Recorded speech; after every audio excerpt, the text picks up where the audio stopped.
Hello, everybody. Welcome to CES 2019, and you're all probably wondering what happened to our moderator. Well, my name is Lindsay Silverman.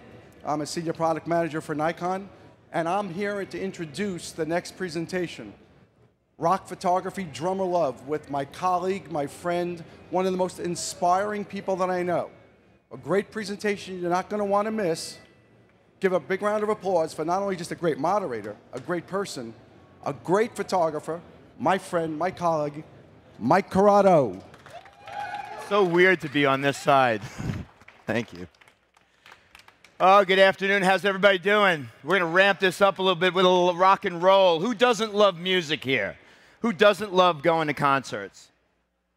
All right, we all love that, right? It's one of the things that really drives me because not just from the sense of photography, it's music inspires me through lyrics and drum beats and things like that. So while we've had Tato Young up here talking about rock, and we had Robert Knight, one of the legends of rock, talking about his work yesterday on a panel discussion, I wanted to dig deep into a personal project within rock and roll called Drummer Love, which has actually come to be through a necessity, the actual frustration of being 5'5" in a pit, not being able to see a drummer. Why? Because the drummer's always in the back of the stage.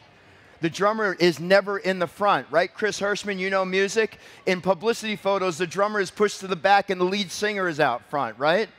So I just have this fascination with drums and the beat of them and how the beat of the drum drives us emotionally. And I take that and try to work with that in my photos. So I'm going to talk to you about this project. It's a good friend of mine, Barry Kirch, from a band called Shinedown, and how I started to get connected to drums. And when I first did a rock program a few years back, a buddy of mine, Jeff, said, why don't you title the program, All the Kinds of Pictures I'll Never Make Because I Can't Get the Access That You Get. And in reality, anybody that's photographed rock and roll, anybody out there photograph rock and roll? You can raise your hands on the live stream out there. What you realize is you have to start somewhere. And it's always a thought to start in your neighborhood, right? Start with bands at a local club, build a portfolio, and that's how you start to gain access. So it didn't just happen overnight.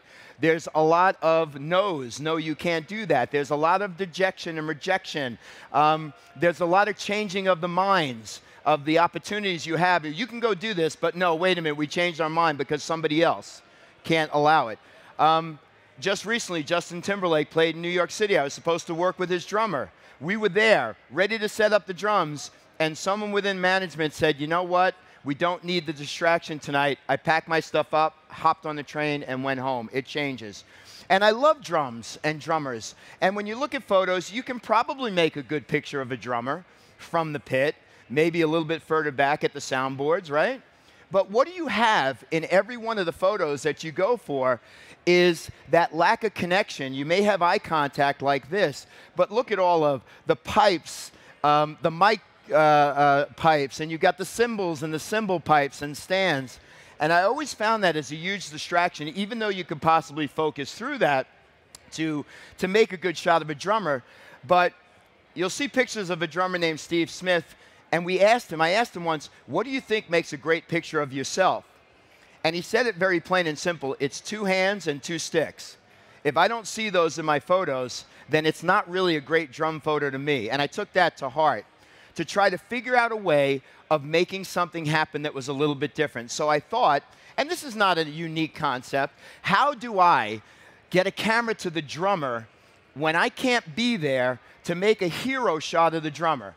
Any of you seen a portrait, a self-portrait of a jet fighter in the cockpit of a jet fighter plane while they're flying in the air? You see the blue sky, sometimes the plane's behind.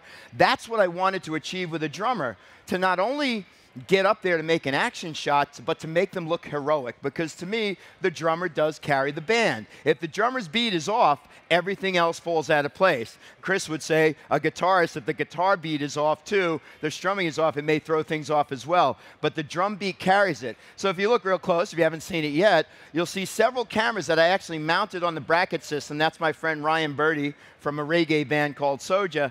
And I want to take you through this journey of how it all happened.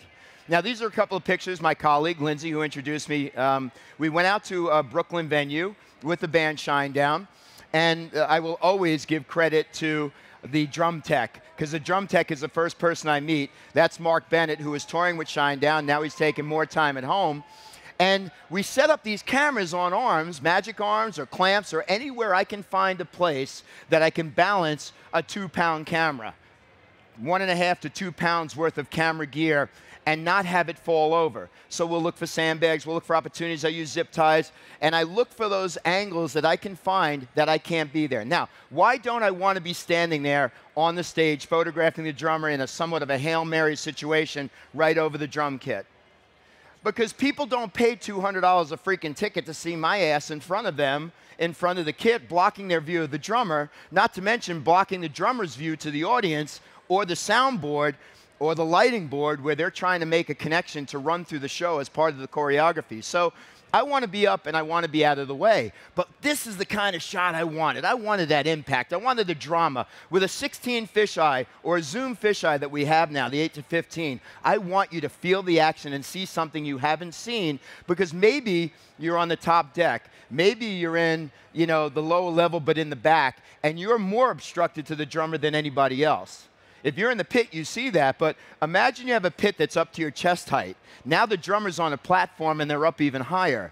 It becomes a big challenge. So all of this was born, Drummer Love, through the pure frustration of not being able to make a good, clean shot of a drummer. And when it comes to that first shot you saw, the series of shots you saw with the cymbals and the pipe stands, where do you feel more comfortable in understanding what this drummer is about? I want the drummer to look good. Any music photographer will tell you it is their responsibility, we talked about this on our panel, to make the subject look good. Why? Well, you want to make them look good. You don't want to make them look ridiculous. They will call you to come back and ask them to shoot again. And that's a part of the whole strategy here. Now, I'm going to let these pictures run through to give you a little background of where I am as a photographer. Somewhat of a generalist. I like to photograph just about anything. But action photography is what really carried me. And you'll understand and see that the moment is what I'm all about, which is the same thing in music photography. I want to shoot music like I photograph sports. I want to look for moments. I want to watch the light. I want to see light move. I want to look for light that comes across the side of a face. I want to look for backlighting. I want that moment. I want that expressive moment. I love photographing birds. Birds are one of the toughest challenges in photography. Before becoming a sports photographer, I wish I locked in on photographing birds, because that is a true test of patience, especially birds moving up and over and around and looking for moments. So moments in life are so precious. Nikon's helped me travel around the world to so many great locations. But when I slow down, I do love to shoot portraits. I love people. I love connecting with people. I still love genuine moments, but I try to find those in expression and gesture within the people we shoot and photograph. My friend Headley, who lives here locally. Somehow I got connected through Nikon to be able to photograph at the Ronald McDonald House of Long Island. And one of the things I thought about in this passion of photographing drummers is, how is it going to serve a purpose? I need it to mean something. I love great pictures of drummers, but I don't want it to just stop there. So as this project has evolved over the last 10 to 12 years, it now has a full purpose, because the drummers I work with, we have one deal, actually 2 deals. I want a game set of drumsticks, the game-used drumsticks from that set, from that show. And they have to make a donation to the Ronald McDonald House, because that house lives off $10 donations. And I figure if I'm bringing my talent to their stage, I let them use them for publicity, they have to throw me back a donation or they will not see a picture. Drew Scholes, I've worked with him several times. He works for a band called Train. He's made several big donations, and I know that because the house calls me, or they'll send me a card that says a donation was made to the house by this particular drummer. That's how I get it to work, because all that money helps the house in a big, big way. I love concert photography in general. Part of the excitement and allure to me is you're mixed within the motion and emotion of what's going on. The music in the background, the crowd behind you. How many of you have photographed in a pit? I can't see your hands out on a live stream. Isn't it the greatest feeling in the world? There are fans screaming behind you. That anticipation before the kabuki drops or the band comes out on stage, and there's like random music playing, and all of a sudden the random music stops, the set goes dark, you see little flashlights, but the crowd starts to erupt. Man, the adrenaline flies. And in most situations when we're shooting concerts, you maybe get 2 or 3 songs. So you wait a few hours to get dragged into the venue, you shoot the songs, they drag you out. But as artists will tell you, when you get connected to the performer and the band, if photographers get connected to the performer or the band, then all of a sudden you get a little more carte blanche. And we talked about this yesterday in the panel, and you can go back and watch the panel on rock photography now and then and now, that when you do build the relationships, you have to build trust. We'll talk a little bit about that as well. But like I said, concert photography to me is like sports. And you look for the moments, and you wait for those great moments. And let me tell you, it is all luck that you got all performers up at peak action at the same time in this Shinedown shot at the end of the show when they're lifting up. The drummer's up. I could see his face. You can't see the face on the lead singer, but he's way up in the air. The guitar's up there. He's hanging off the end. This guy's up a million miles in the air, and that's what we live for in the action of photography. Chris Daughtry, a moment where he just hits a high note. We look for those moments because we want to look for peak action or something important that moves. And when you get a text, I'm not kidding, I was working with Nickelback and the drummer Daniel Adair. I'll talk more about Daniel. And Chris opened for Nickelback. I sent the drive of images to Daniel because Nickelback as a band actually made a donation to the Ronald McDonald House. And when he saw these pictures of Chris who was opening up, he ran over with the drive, showed him the pictures, and on a Sunday, it's so weird and surrealistic.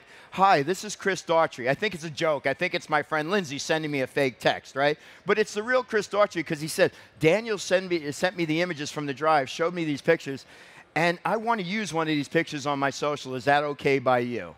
And that's how a relationship starts. But the angle of this, I guess, is what everybody appeals or finds an appeal with. Shooting, lighting, backgrounds, gestures, moments, like any other photography is what I'm thinking about when I'm shooting, whether I have a full set to shoot with or not. I love moments on stage, sort of surreptitious, when you find a moment that looks like a portrait that you may have lit it away from the stage, but this is an actual live shoot with a portrait of Scott Weiland from Stone Temple Pilots. Waiting for the moments, the gesture, the emotion of the song. Stevie Nicks hitting the high note. I was going to marry Stevie Nicks at one point. She didn't know that, but I really had a crush on Stevie. And different lenses, a little education, being back at a soundboard requiring a 600 millimeter lens to make a shot like this. And we talked about this in the panel as well, trying to break the rules with lenses of the typical 24-70 and 70-200. Now, Lindsay introduced me, and I will say this because I love to say this at every lecture. You always need somebody to push you to the next level. And he did teach me a little bit about the boredom of rock and roll because all of the pictures tend to look the same. 24-70, up in the pit, switch it to 70-200, same type of three-quarter shot at an angle, microphone up. And that's a great challenge for any rock photographer to try to change it up. Looking for moments. Anybody hear of Ed Sheeran?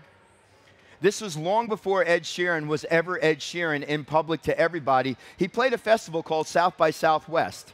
He's a genius. We don't know at that point, but here's a kid, and he's playing, and he starts to break one string. Then he breaks two strings. Then he breaks three strings, and we proceed to see him break all the strings on the guitar, and he just drops the guitar down and goes a cappella and kept the crowd engaged. That is a true performer. And he got off on stage, and we were over on the side, and all I heard him say to my friend Robert Knight was, "Man, I really screwed that up." And Robert turned back and said, "No, that was just pure genius. Take that with you." Robert is epic. Willie Nelson on stage in a moment just drops his head with a 200 millimeter lens to try to create a shot that's like something I would shoot as a portrait and light it in a studio. Lighting to me is key. I say this all the time, and I'll say it again today. If you have a great light show that comes with a band, you find that lighting person that designed it, and you kiss them on the lips deeply. Because without that light, you're dealing with hard contrast, you're dealing with bad angles, you're dealing with performers that may not look great, and they're not going to look great because of the light, not because of your photos. So it's a big struggle trying to move photos and see those photos happen. So I love the mix of light. I love backlight. I love splashes of light that come through the frame because I think they create just such a great, huge dynamic. Motion, action, wide-angle lenses in a pit can work. Todd said it yesterday. Stay away from the person that just does this with a 16 fisheye and puts the camera up in your shot. Because if you're shooting wide, they're shooting wide. They go out like this. Their arm is in the left side or right side of your frame. So look for those moments. Action, movement from different positions. So this is part of the drummer love story. The drum tech you saw before, Mark Bennett, actually told me there was a great place to shoot the drummer from behind and carry that out into the audience. That was the intent of the shot. Brent Smith, the lead singer, comes up, opens the show from there. I'm firing away. This is what I ended up with. Pure luck after setting something up the way we needed to. But I love the action. I love the movement. I love Arnel Pineda. He took over from Steve Perry to run as the lead singer in Journey. So much more energetic, but I love Steve Perry's voice. But he's helped carry this band into a new generation. Love playing with motion and action. I love playing with the backgrounds and behind the scenes. You know, I've often said, and we talk about this a lot, everybody can see that picture on the stage. But you bring somebody to a place they can't see. And actually, Lynn Goldsmith, a mentor of mine in rock, said, it's a great picture. And think about this. Only Nickelback can use the washer and dryer. If you're the opening act, stay away. You get the sink with the little soap that you can drop in there and have that thing explode, and you get to wash your clothes that way. You don't get a green room. You get a little rolling case that comes off the truck, and you get to change in a hallway down the way in probably the seediest part of the arena. And until you make it to the big time, you don't get your own washer and dryer. But trust and access relationships is everything. Having the ability to get on stage, I think, does open up opportunities. But that doesn't come overnight. That comes from a situation where you may photograph the lead singer of a band kissing somebody. Well, it's rock and roll, right? Who is this person kissing? And instead of just throwing that picture up to the internet, respect the situation, respect the environment, respect the fact that if this guy's kissing somebody that is not his wife or partner, I'm in deep doo-doo, but he's in deeper doo-doo. So I sent this picture to the drummer, Barry, my friend. I said, who is this? And it turns out to be his wife. So you know what I did? By the time I saw them again, I had an 8x10 frame picture and gave it to her. She handles the merchandise on the road, so they travel together. But you never take for granted the access because you never know when you're going to get it again. You never know when management will change or security will change. And you have to be that fly on the wall making pictures. But when you're granted this access, and I got to remind myself to stay out of my own stupid pictures, you get access to sound check. You get access to places that make pictures that are going to be far more appealing than those that you may see on stage. Which, to Lindsay's point, how do I change the game? How do I shoot things differently? How do I find that hero picture of the drummer? Everybody wants to see what Zach Myers is doing just before they go out. That's what the fans want to see. This is like 10 minutes before they go on stage. He's checking email or he's doing something on the computer. Notice how I always try to bring some goodies for the guys because many of them share the same passions we do. And so Eric and Barry of Shinedown shared the passion of photography. Hey, let's make a deal. I'll show you photography if you allow me more access into your world. They were already granting that. And they thought that they were in town in New York, that the best thing they saw on tour was the Nikon building. Now think about, you're driving them from the venue to the Nikon building. What if your car breaks down going back? It's a very, very big pressure. So I started this personal project with drummers, and it really did start as a bit of a fluke. But the fluke carries you, and that's what I love about all of this. Barry, again, you'll see a lot of Shinedown because I work with them a lot. Tommy Lee, working with Motley Crue when they were playing with Kiss at Jones Beach Theater. And again, you can make some pictures of the drummers from the front. But when Nickelback was touring through Jones Beach, Nikon sponsored their Dark Horse tour. And when we sponsored their tour, they said to me as the quote-unquote house photographer, what do you want to do when they come to your venue? So I had a checklist of things that I wanted. Well, I'd love to shoot the whole show. I don't want to be restricted to 3 songs. I want to have the access on stage. Well, I was given a big fat no for that. And then I want to be in the dressing rooms, a big fat no for that. And then, well, can I put a remote camera on the drummer's kit? I have this even-odd thing. When I ask questions, I have to ask an even amount of questions. I swear to God, I threw this in as a sidebar. Turns out, Daniel, like Barry, is into photography. When they asked him about it, he thought it was the coolest thing he's ever heard. Wow, someone's paying attention to me? Wow, this whole drummer love concept is shaping itself.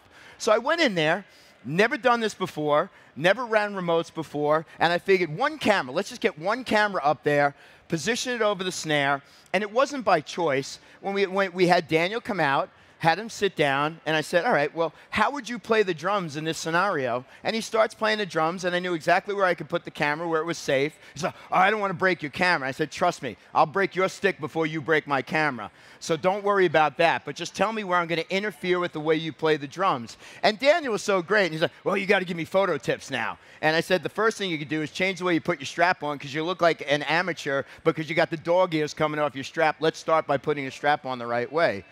But it's so intense that if you think that the stress and the pressure of waiting for the show to start and trying to make pictures within a concert, typically in 15 minutes, I have no idea what I'm doing here. I set off the one remote. I'm using pocket wizards to trip this remote. And wouldn't you know, as they've always said, don't take on too much. Know your mission and attack that mission. Well, halfway through the show, I realized I dropped the trigger to fire the remotes. So I got a few pictures in. I get to a moment where I'm standing behind the stage, and I get called up with Daniel. How did I get up on the stage when they said no? Daniel said, let me know when you want to come up. I'll tell you when it's safe. You know why they said no? Because pyro went off. They didn't want me to die from getting hit by pyro. So you have to know, and I learned that backstage they have red warning lights, that when the red warning lights spin, you duck and make sure you're not staring into any pipes because you will get blown away by pyro. So I'm telling him at this point, I can't fire these remotes. I'm going to miss your solo. So he starts jabbering with me and says, don't worry about it. I'll start firing the camera. So now he's reaching over to fire the camera. And of course, everybody's got a sense of humor, right? I start going through the take after it's done, and I start to find these gems of little gestures that he's throwing at me in the middle of the concert. But you know what was funny about that? I realized that in one short day, we were so comfortable with each other, that relationship was going to be a long one. And because of that, I saw that I missed out. I found the remote. You know how I found it? Because I respect every security guard I work with. They found it on the ground. They looked at it and they said, this must be his because we have no idea what it is. And I recovered a $200 remote. That's beautiful. 2 weeks later, they were playing in Hartford. We went back. And now what I did was I said, all right, I brought one camera. Let me up the ante by bringing a second camera. Now, I'm firing these with this remote, an old system. Nikon's got a great new remote system I'm going to show you. But we said, okay, where do we want to put cameras? So I didn't figure it out for myself. I said, Daniel, where do you want the camera on the other side? Under the China symbol. I'm sitting there. I didn't have my phone to Google at that time, and many years ago. I said, what's a China symbol? So, oh, it's this one here. And I wail up and down on it. And see, it's out of shape. And he just drives that back and forth. I said, that sounds great. Let's go with that. So we look at everything we do. You have to, I learned right away, you got to make notes, you got to test things, you look at the drums, where's Daniel going to be, when can I be on stage, when is there concussion, is pyro, when is it going to go off, stay away, try to find another angle.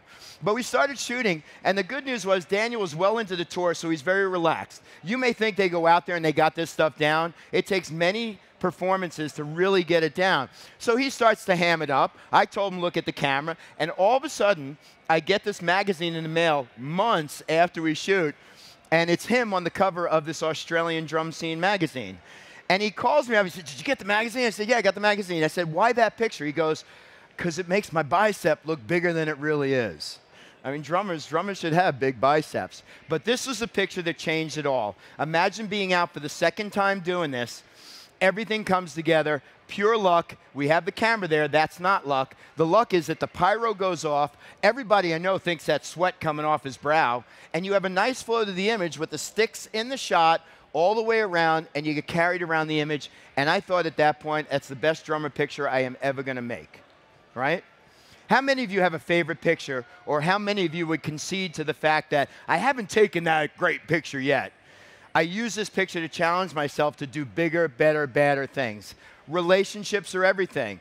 Todd will tell you, don't talk to the performer about the band and what's coming up next. I do want to do a shoot, but let's talk about the family. And because of that, I realized an opportunity we had to have a reunion to do this all over again years later. The band came off the road. Chad had a node on his throat, and a lump on his throat. They had to cut it out. They came off the road. We're back on tour in Europe. But this is great because I get the summer with my kids. These guys go through hell when they're on the road. Barry, you'll see a lot of Barry. Let me get crazier. Let me add more cameras. Let me ask them to bring out sandbags and see if I can challenge myself to put the cameras in different positions. And there's even that camera there. I point this down, and when I was running this before, I'm like, what the hell do I have an arrow pointing down there for? That's the camera angle you're seeing now. That's shot from a remote. So that's me testing the remotes. I do that a lot.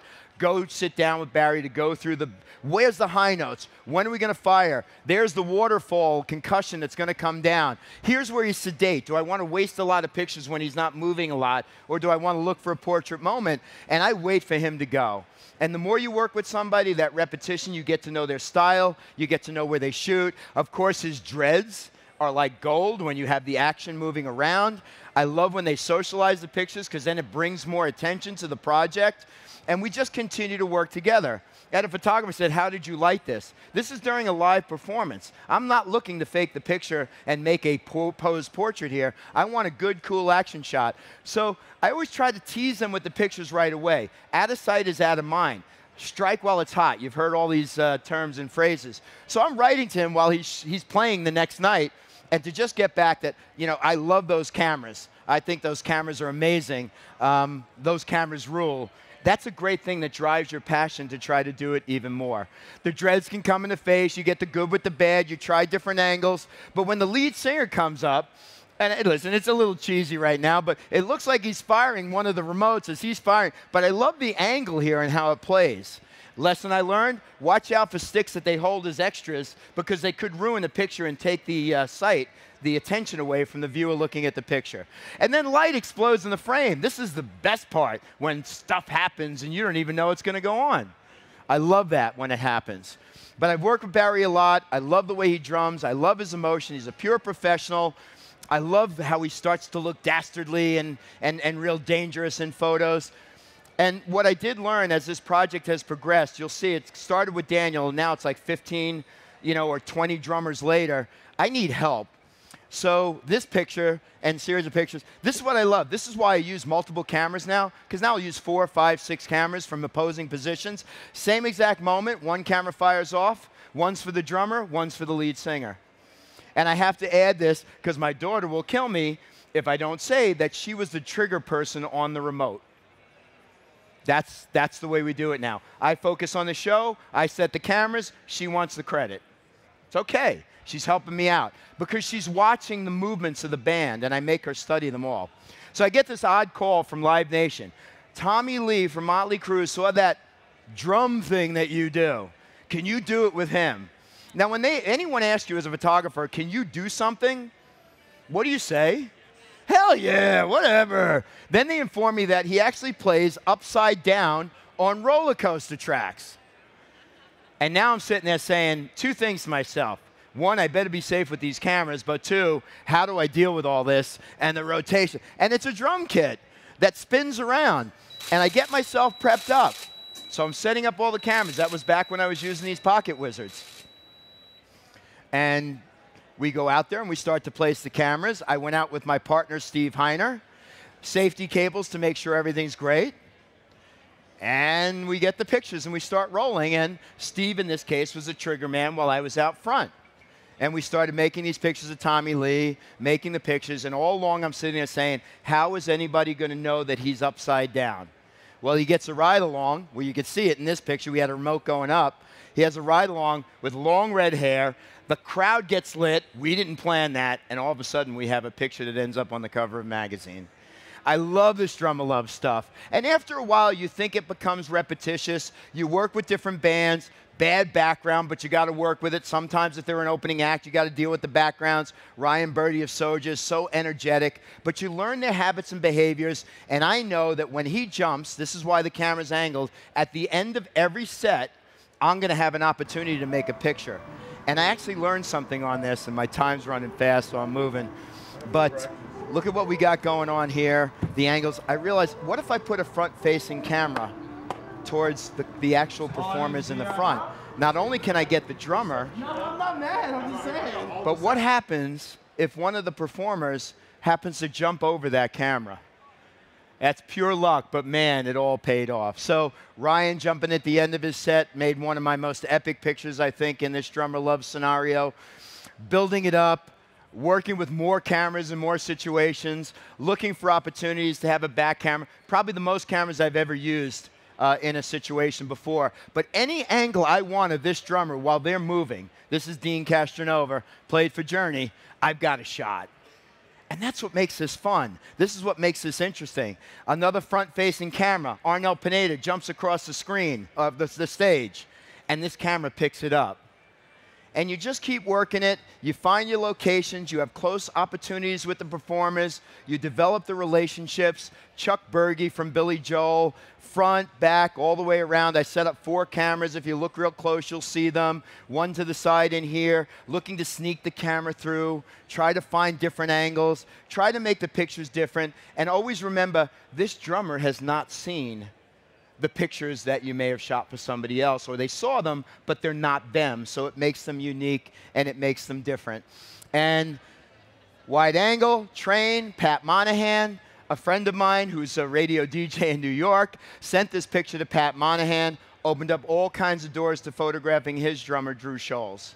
And this is a small snippet of what you can do, but the efficiency of working with remotes, now I use the WR1 with a little tiny receiver that makes the cameras a little less obnoxious. You'll see here how I set things up. Use the technology of the horizon indicator on the camera to help line everything up to make these kinds of pictures. And as I pull back here, I shoot my own little videos. You can see how I'm angling that camera, and I decide, okay, let me do another front-facing camera. Let me maximize my effort here and do the best job that I possibly can. And you'll see how it pays off. Shots of Drew. I call Drew one of the happiest drummers I've ever seen. He was an attorney, got his law degree, and a band position, drummer position opened up with Train, and I just wailed away. And in the middle of this, Pat Monahan, the lead singer who also plays the drums, came out, and he played along with Drew. Got nice pictures, so it was a 2-for-1 with drummer love. And there's Pat playing in a nice proximity. And just looking for those opportunities to make different kinds of pictures. This half hour went very quick. I'm going to end it right here because we've got another speaker that's about to come up. You guys have been great. Thank you for hanging in there. And Brian, who's up next? I'm totally lost right now. Ah, this is better. This is better. So we're going to roll right into another music program. Chris was up here on the video panel. Get up here, Chris. We're going right to this. They're going to change up to your program. So here's a twofer. Now you get to see what it's like to make rock music videos. This guy is genius to me. So let me introduce Nikon Ambassador, Mr. Chris Hershman. Thank you so much. The clicker is yours. Fantastic. Thank you so much. That was great. Thanks. I'm a drummer, so I especially love that. Let's see if we can get to my first slide here. But my name's Chris Hershman. I am a Nikon ambassador. I'm a filmmaker and a photographer. And today what we're going to go over is what I do for a living, which is create visual content for the music industry. So the story started, I was a photographer, and I went in to quit my music store job because I was like, I'm done with this. I'm going to be a photographer. So I go and I buy the latest Nikon camera at the time, and it happened to be one of the first Nikons that had video. So I worked as a musician and a retail at a music store. So I was meeting musicians all the time. And I think when you're going into photography or video, it's natural to just go into the thing that you love the most, right? Because that's the thing you probably know the most about. So for me, it was music. I grabbed some friends and created some music videos. And now, today, that's what I do for a living, is create visual content for the music industry. So it started with the Alabama Shakes. I met them in Chicago. They were an excellent band, but nobody knew of them. So my music video was their official debut music video to the world, and it was a song called Hold On, which now has like maybe 30 million views or something like that. But that was years ago. I had no idea that they would explode, right? So what I realized is my job, my place in this world is to help musicians with their visual content. So in this program, I'm going to show you the gear that I use. I'm going to talk I'm going to take you on some of the sets of the music videos that we create. But I just wanted to first start off with giving you a peek into my bag. This is the new Nikon Z7. And I still carry DSLRs, so I have D850, 750, and I also shoot a good deal of film as well. So the reason why I put these up here as well, because with the Nikon F to Z adapter, I can use and pull out all of these older lenses that I've been using on my film cameras and put it on my digital camera now. And I'm going to show you kind of how I use that. But like I said, I'm a photographer and a filmmaker. And I like the Z, and I love all things Nikon because I can use one camera to do all of my photo and video work. This is a band that I worked for a while named Switchfoot. They're from San Diego, and I got to travel out there and travel on the road with them. And you know, it's great to have one camera to capture video and photo, and that's kind of more about me is I love variety. I'm a little too impatient to stay on one project. I like to hop around. I like to have different looks. I don't want to approach the project the same. I want to find a different approach to taking, you know, the photographs. And you know, if you've been doing it for a long time, you just kind of want to do it for yourself too if you're a little bored. So sometimes you get a little experimental and, you know, once you learn the basics. But these are just some of the stills I wanted to show you of bands. And these are small bits of content that I help bands with and artists. And it's massively useful for these bands. This was a music store that I worked at, Chicago Music Exchange. And for years, we created a video channel. There's a video out there called 100 Riffs. I don't know if you've seen it, but it's got millions of views. And it's a guy named Alex Chadwick playing 100 guitar excerpts in a row, chronologically written all the way from, you know, Mr. Sandman all the way to St. Vincent. So it's kind of a really cool piece. You should check it out. But there, I made hundreds of films with my Nikon camera, so I cut my teeth in editing and just getting quick and efficient. And so we made hundreds of videos. It took the company international as far as its awareness. And this is what I love about photography and filmmaking is the difference that you can make in people's lives. I just chose to create a difference with musicians because that's my passion, and I think there's a lot that can be done within the music industry. So I'd like to just show you an overview of the types of films I've been making over the past 12 months, and then I'm going to take you on set. I'm going to show you how we create these films with Nikon, but this is just a little bit of what we've been shooting.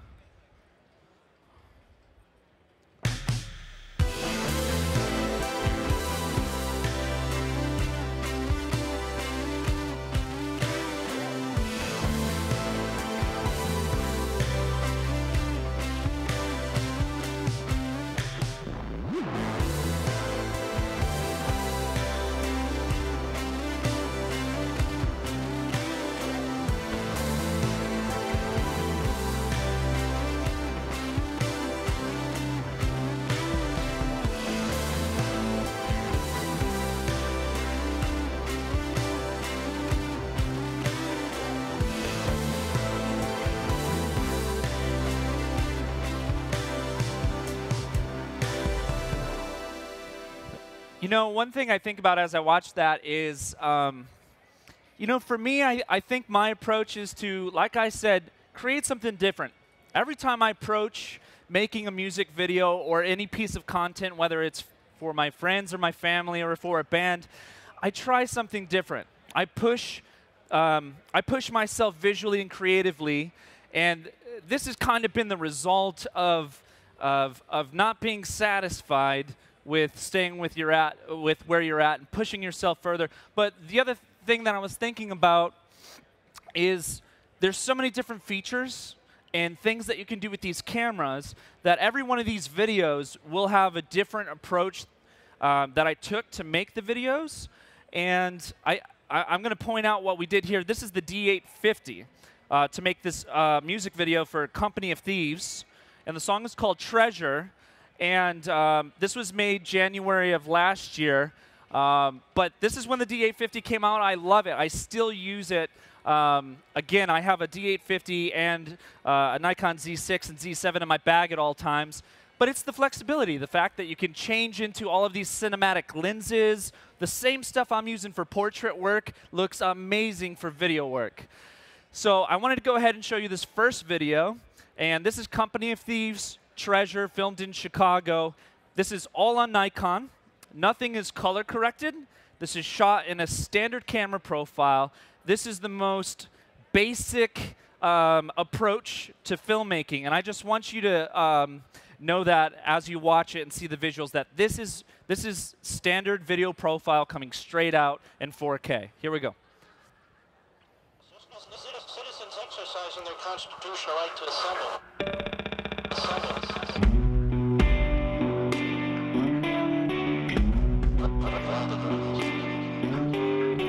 You're a treasure to me, to have, holding, to keep having.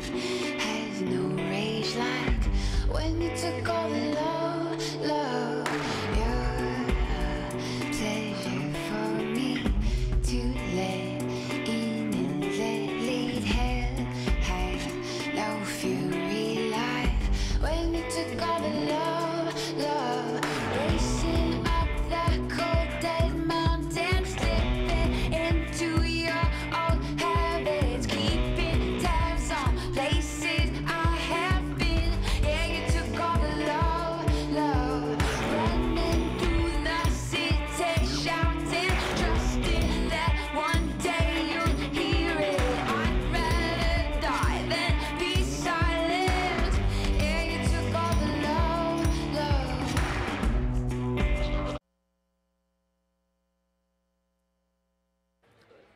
Hello. All right, so we've got a lot of videos, so I'm sorry I cut that one short, but we won't cut the other ones. This is what I'm using out in the field handheld. So this is the way I take a Nikon mirrorless, turn it into a full documentary, run around, film crew, capture everything, run and gun. This is my rig. I've got a follow focus. I've got a V-mount battery, so I can literally film with the Atomos recorder without stopping for about 8 hours, without turning the camera off, right? So you can take these cameras and turn them into real in-the-field working cameras. That's what I love about it. I just love the flexibility. It doesn't have to be complicated. It could be something a little more simple, and this is something I typically use. What you need is just 3 points of contact. You know, this is something that rests against your shoulders. That's 1, 2 with the handle, and 3 on the camera. You know, you can run and gun with that. So my thing is, don't wait to create. Get the camera, get the people, get it going. I don't like to sit around and talk about what we're going to do unless we're pre-pro on a big, you know, we need to. But I just want to jump into it. I don't have time to talk. I just want to create. What I love about Nikon is it helps me do that. You know, again, I've got all the gear for photo, video. We just road tripped here from Nashville, and I had everything with me, and I just couldn't tell you how awesome it was to be like, that's a beautiful mountain, I'm going to take a photo, and then be like, Riley, let's go ahead and film this, you know? So one camera can really show off a lot. Again, that's my tool. This is how I make a living. I need this tool to be very versatile. That's what I love about it. Some of the new features that came out on the Z series is in-log footage. So I wanted to show you A, what that feature of in-log does, but B, I wanted to show a source of a type of content that we would use in the music industry, which is called a takeaway. So if you're looking to get into filmmaking, let's say you're a photographer and you have video on your DSLR or mirrorless and you just want to shoot, just grab a musician. Just grab a friend who plays or sings, set it up, start with one camera, just put it on a tripod, don't move it. Film it. Practice syncing, you know, external audio with your video, and just start somewhere very simple. Don't overwhelm yourself, and then get some confidence and keep building on that, right? So this is what I like to do for artists. It's quick. It's easy. It's called a takeaway. It's live. It's one shot. What you see and what you hear is what you see. So it's not overdubbed. We're not going to an MP3. Why I do that is because there's so many bands that can go into the studio, polish off a record and sound like an amazing Grammy-winning band, right? I'm a musician. I see through that. I want to see it live. I want to know that they're good. And I feel I'm in charge of showing off their craft, their skill at their instrument. That's my job, right? So this is one of my best friends back in Chicago, Ryan Hedera, and she's just doing a live video. So this is a twofer. This is about a takeaway, a type of content we use in the music industry to promote songs or an artist for something new they want to release. And it's the in-log footage. I just want to show you a back and forth of what is captured as in-log and then what you can do with it colored. So let's take a look at that real quick.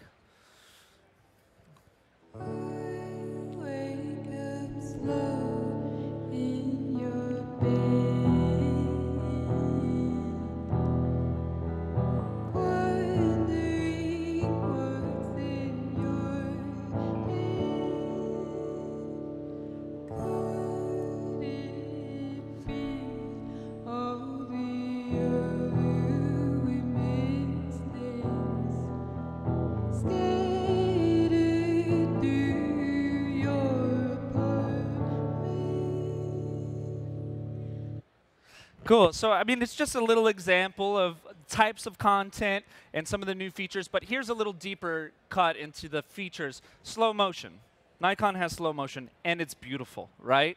Highlight display, focus peaking, these are things that filmmakers need. And this entire list is what I had been wanting for a while, and I got it. And so I'm obviously very ecstatic about it. We've got vibration reduction and electronic VR. That gives us 5 total stops of stabilization, right? So I don't know if you've done it, and we have a lot of Z cameras here. If you put it in video mode with VR and EVR and you just hold it out, it will look like it's on a tripod. It will freak you out how still that image is. So if you don't have a tripod, you're traveling around, but you need to do an interview right there and then, it looks like it's on a tripod. It's perfect. New color profiles. I love more options. I love that and I don't know if you tried the sepia on it. It looks amazing. HDMI out. We have in-log, and they just announced that they're going to be supporting raw video from the output of these cameras. That's groundbreaking for Nikon, right? That, to me, says we're invested in filmmaking. We want to help filmmakers. We obviously realize there's a market here. Let's give them what they want. So that's something that helps me. Time-lapse, and again, the F to Z adapter. Now, this was a project that Nikon asked me to collaborate with them on, and when we went to go announce the new Nikon Z7, they flew us to New York and said, we want you to do a project. It's a Z7. It's a mirrorless camera. Nobody knows about it. Go make something awesome, right? So I reached out to my friend Emily Blue, who collaborates with Ryan Hedera.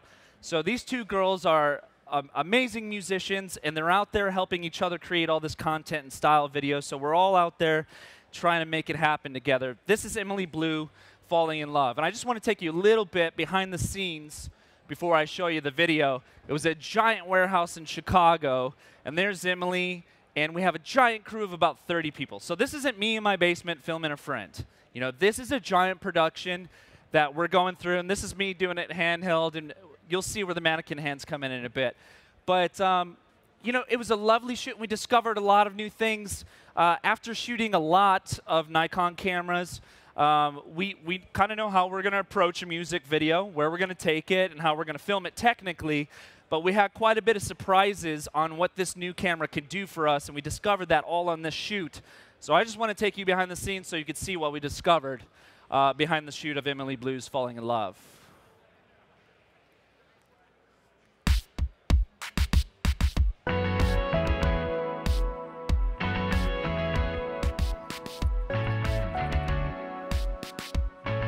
Okay, so we've been using the Nikon Z7 now for a few days on this production, and right off the bat, one of the most convenient things about this system is the battery has not changed from your D850, 750, put it right into the mirrorless. The same thing goes with the card. You can go ahead and use the same card, same battery, and you're ready to go.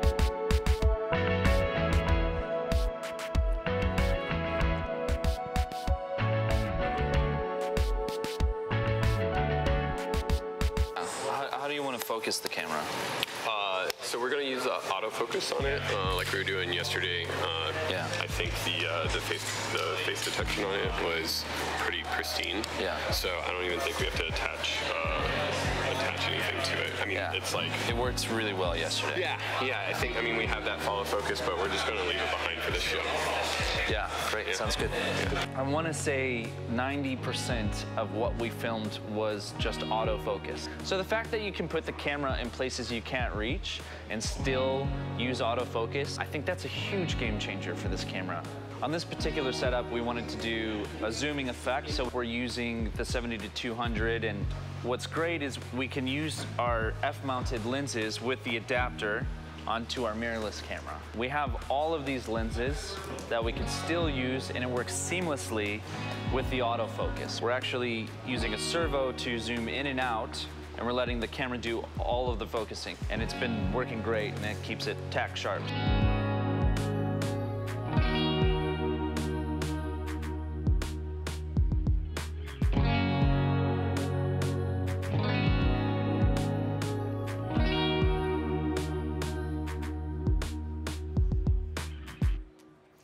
All right, so just to recap, what just happened was when we got on set, we realized we don't need this servo that we would use to manually do our focus, to rack focus. Instead, we just used autofocus. 90% of it, we were like, we can shoot longer and more shots if we just do autofocus and we just plow through a ton of our different setups. As you saw, we had a ton of different backdrops. And then later in the shoot, what we decided to do is put that servo that we would do for focus onto our zoom, right? So now I'm zooming a lens, a 70-200, back and forth with a servo, and the camera is still autofocusing on these like really 70s looking moves, snapping in and out, and it holds the focus. So that was a new way. We've never been able to use that lens, and I got a new look I've never tried before. So without any further ado, this is Emily Blue falling in love, all on the Nikon Z7. We shot this straight to card, and it's a standard camera profile. The video after this, we shot all in log and got it colored, and I'm gonna walk you through how we shot that as well. But this is right out of the camera. It's impressive.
It doesn't matter if she's the goth babe, it doesn't matter if he's a square.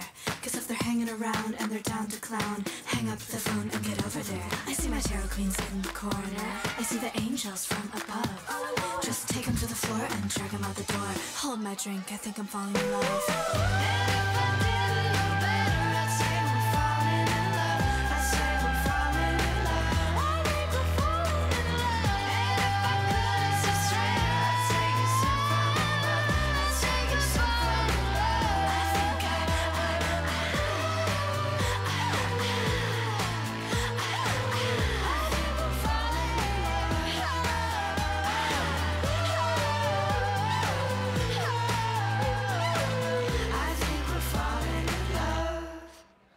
right, that's Emily Blue, right? The Z7, straight to card, looks great, right? Lots of detail. And then this is a music video that I just shot a few weeks ago, and this is the first time I'm ever showing it publicly. And simultaneously, the band will be celebrating this as their release of this official music video. And my approach was completely different for that. It's me and Ryan Hedera, who was singing earlier. She's assisting me. And it's this to film that entire music video, right? Like I said, I like to take a different approach to every video. I want to try new things. So we start with the Z7 and the F-to-Z adapter. I don't need that if I'm using, the Z series lens, but we did the 24-70 f4Z. And then I have a 50mm 1.2 lens that I love. And here's what's so great about the Z. I can put this on here, and not only can I have focus peaking, but I can have VR on my lens. So vibration reduction on an old lens, it was never meant and designed to do that, right? But the Z lets us do that. It lets us use the things that we have in the bag, older stuff. And then this is a G lens, which is the 70-200. So this is a newer lens for F-mount. And then this is something from years ago, and this is what was just released, right? Oh, man, I should have done this. I had a really nice... There they are. OK, so now you can see. Now we have a Ninja monitor recorder. Why do I do this? Because I can come out of the Z7 and go log into this. So that is 10, correct me if I'm wrong, 10-bit, right? Going into the monitor versus 8-bit internally. That's millions of colors. So the advantage is that we get more dynamic range. We get more data information to go ahead and do any post-editing to the color of this film. So I'm going to show you the film, and then I'm going to show you a little bit of the coloring that we did. But this is a band very close to my heart, The War on Peace, and this is a video called 97 Camry. And this is just me not wanting to deal with having 30 people around and not wanting to deal with a bunch of equipment and carry a bunch of stuff. It's just me not waiting for a massive budget to come along. And this is wanting to do something. This came purely out of just wanting to have fun with some friends. And I would imagine your video would look very similar to this. So this is The War on Peace for the very first time publicly, 97 Camry.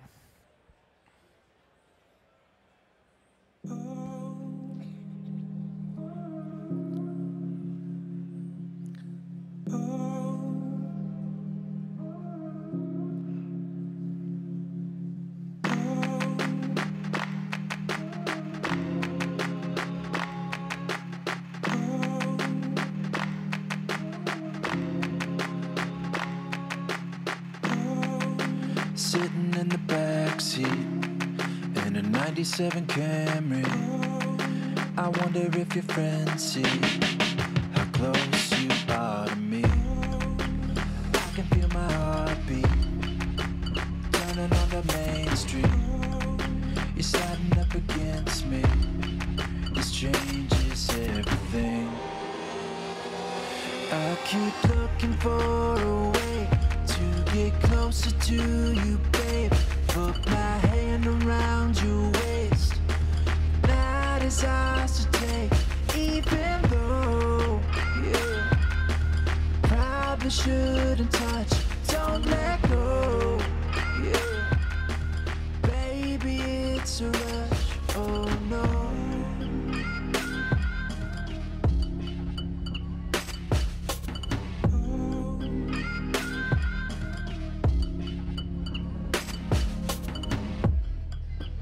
Everybody's talking. Are you and I something? You stay quiet. You let them all believe. Your head on my shoulder. Where are we going? Is there really something between you and me? I keep looking for a way to get closer to you, babe. Put my hand around your waist. The night is ours to take, even though, yeah, we probably shouldn't touch. won't let go. Yeah. Baby, it's a rush. Oh no.